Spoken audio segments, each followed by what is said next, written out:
السلام علیکم ورحمۃ اللہ۔ جو لوگ اس دنیا سے ارتحال فرما جاتے ہیں، اگر وہ اپنے اعمال کی وجہ سے ان کی ارواح سجین میں چلی جائیں اور ان کے نیک اعمال بھی ہوں، ان کی اولاد کی طرف سے، باقی لوگوں کی طرف سے ان کو برابر ایصال ثواب پہنچتا رہے، تو کیا ایسی کوئی صورت ہے کہ سجین سے ان کی ارواح علیین کی طرف مرتحل ہو جائیں، منتقل ہو جائیں؟ تو عزیز مکرم، یہ آپ کا سوال تھا۔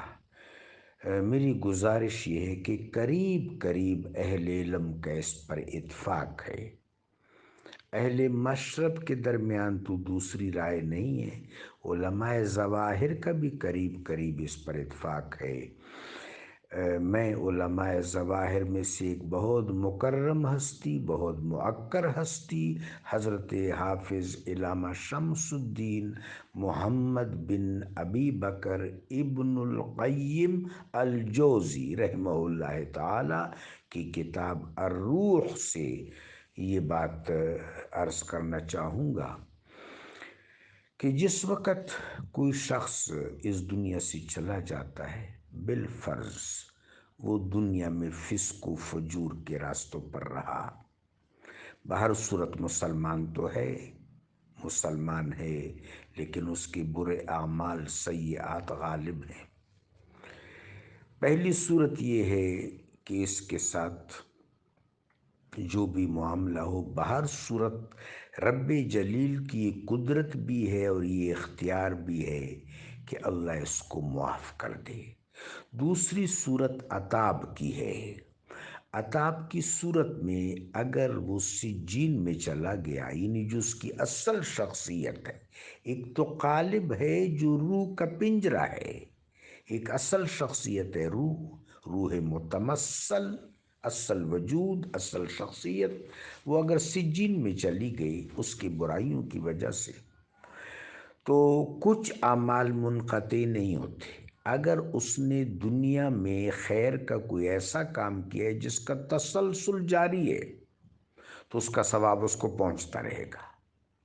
اس نے صالح اولاد چھوڑی ہے یا ان کی اولاد ان کے لیے ایصال ثواب کا کچھ اہتمام کرتی ہے، باقی لوگ کرتے ہیں، تو ان کو ثواب پہنچتا رہے گا، اور اللہ کی رحمت سے بعید نہیں ہے کہ اللہ اس کی روح کو سجین سے علیین میں لے جائے۔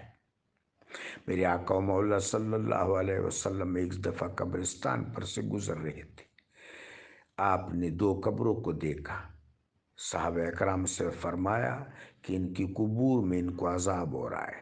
پھر میرے آقا و مولا علیہ الصلوۃ والسلام نے کھجور کی ٹہنیاں کھجور سے، درخت سے، نخل سے توڑوا لی اور وہاں گاڑ دی، اور فرمایا کہ اب ان کا عذاب موقوف ہو گیا ہے۔ میرے آقا و مولا علیہ الصلوۃ والسلام نے ان کے لیے دعا کی۔ حضرت ابو قلابہ رحمہ اللہ مشہور تابعی ہیں رحمہ اللہ تعالی، ان کا ایک بھتیجا تھا جو نابکاری کے راستہ پر تھا، تو حضرت نے ان کے ساتھ قطع تعلق کیا تھا۔ جب ان کے ارتحال کا وقت آیا تو ان کی باوجھ آئی، فرمایا بھائی جو کچھ بھی ہے آپ کا خون ہے، آپ کا بھتیجا ہے، اب اس کا آخر دم ہے، آپ آ جائیں، ان کے لیے دعا کر لیں۔ بعض اوقات عالم برزخ کے واقعات اور وہاں کی کیفیات اہل اللہ پر منکشف ہوتی ہیں، تو حضرت کیا دیکھتے ہیں کہ سفید پوش آ گئے، کچھ سر کی طرف کھڑے ہوئے، کچھ پاؤں کی طرف۔ سر والوں نے پاؤں والوں سے کہا اس سر میں تو قرآن کا ایک لفظ بھی نہیں ہے۔ پاؤں والوں نے سر والوں سے کہا کہ یہ پاؤں کبھی مسجد کی طرف نہیں گئے۔ تو آپس میں کہنے لگے نہ معلوم رب جلیل نے ان کو مغفورین میں کیوں مکتوب فرما دیا؟ تو بالآخر ایک فرشتے نے کہا کہ اس نے ایک جہاد کے موقع پر پورے اخلاص سے اللہ اکبر کہا تھا، بس اس کی وہ ادا رب جلیل کو پسند آئی اور اس کو بخش دیا۔